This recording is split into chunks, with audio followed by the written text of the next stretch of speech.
জিন্দাবাদ বন্দে মাতরম বন্দে মাতরম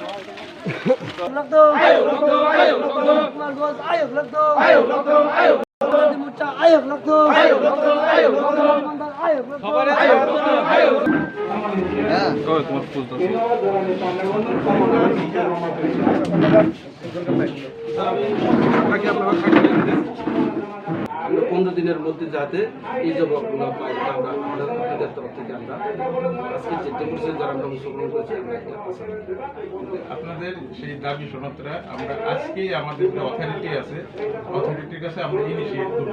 তো এটার একটা কপি আমরা যে ইনিশিয়েট করছি এটা আপনার অ্যাড্রেসে আমি এটা দিয়ে আসবো আজকেই একটু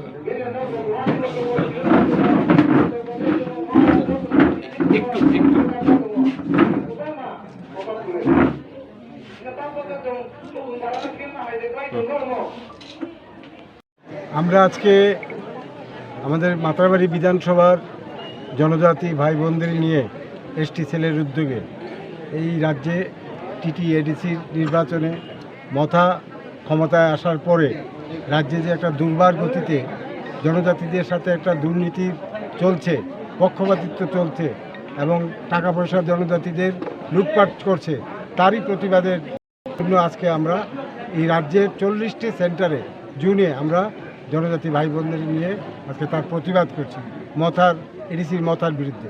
সেই উদ্যোগেই আজকে আমাদের এখানে সভা, এই সভাতে আমার মাতারবাড়ি বিধানসভা সভা এসছে। এখানে আমাদের রাজ্য সরকার থেকে 30 কোটি টাকা উন্নয়নের কাজের জন্য দেওয়া হয়েছিল। সেই টাকাগুলি ওরা কি করছে, নিজেদের যত পৃষ্ঠপোষক আছে তাদের জন্য ওরা বিভিন্ন স্কিমে রাজ্যের ডেভেলপমেন্ট, জনজাতিদের ডেভেলপমেন্ট না করে এগুলো ওরা নিজেদের স্বার্থসিদ্ধির জন্য খরচ করেছে।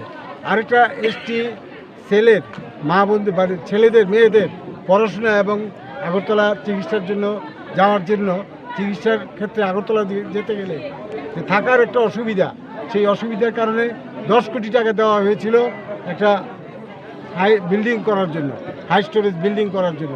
সেই বিল্ডিংয়ের টাকা ওরা শিলংয়ে নিয়ে ওই টাকাটা শিলংকে নিয়ে খরচ করছে। ওই মথা বাবুর যে হেড আছে প্রদ্যুৎ বাবু, ওনার জায়গাতে নিয়ে এটা খরচ করেছে। এরপরে এই রাজ্যে যখনই গ্রামে গঞ্জে জনজাতিদের জন্য যা স্কিম আসে, স্কিমগুলি ওরা পক্ষপাতিত্ব করে। যারা মথা, সিপিএম মথা, তাদের জন্য এগুলি দেয়। আমাদের যারা জাতীয় রাজনীতিতে, জাতীয় পার্টিতে, ভারতীয় জনতা পার্টির সাথে যারা সম্পর্কিত, তাদের জন্য এগুলি কোনো তারা বেনিফিটগুলি অ্যালাউ করে না। এগুলির প্রতিবাদে জনজাতিরা আজকে সবাই একত্রিত হয়ে এই মাতারবাড়ি বিধানসভায় আজকে এই অঞ্চলে কত দফা দাবির ভিত্তিতে ডেপুটেশন দেওয়া হয়? এটা তো 8 দফা দাবি। কি ছিল? এটা বললাম তো সব।